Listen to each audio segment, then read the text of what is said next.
പാകിസ്ഥാനെ ഇപ്പോൾ അമേരിക്ക വീണ്ടും നാണം കെടുത്തിയിരിക്കുന്നു എന്നുള്ള റിപ്പോർട്ടുകൾ പുറത്തു വരുന്നു. ഇന്ത്യയുടെ റഫേൽ വിമാനങ്ങളെ തകർക്കാൻ ഇന്ത്യക്കെതിരെ അമ്രാൻ മിസൈലുകൾ പാകിസ്ഥാൻ അമേരിക്ക കൊടുക്കുന്നു എന്ന തരത്തിലുള്ള റിപ്പോർട്ടുകൾ പുറത്തു വന്നിരുന്നു. എന്നാൽ ഇപ്പോൾ സമയമായപ്പോൾ അമേരിക്ക പറയുന്നത് അമ്രാൻ മിസൈലുകൾ തരാൻ സൗകര്യമില്ല എന്നുള്ളതാണ്.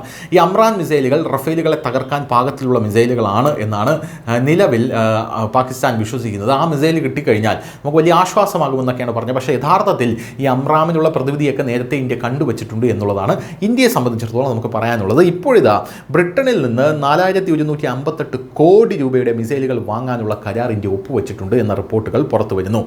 ആഗോള സ്ഥിരതയ്ക്ക് വേണ്ടി ഇന്ത്യ UK പങ്കാളിത്തം നമ്മൾ ശക്തിപ്പെടുത്തണമെന്നാണ് ഇന്ത്യയുടെ പ്രധാനമന്ത്രി നരേന്ദ്രമോദി പറഞ്ഞിരിക്കുന്നത്. ഇന്ത്യയുടെയും ബ്രിട്ടൻ്റെയും സർക്കാരുകൾ വ്യാഴാഴ്ച സാമ്പത്തിക തലസ്ഥാനമായിട്ടുള്ള മുംബൈയിൽ ഒരു പ്രതിരോധ കരാറിൽ ഒപ്പുവെച്ചു.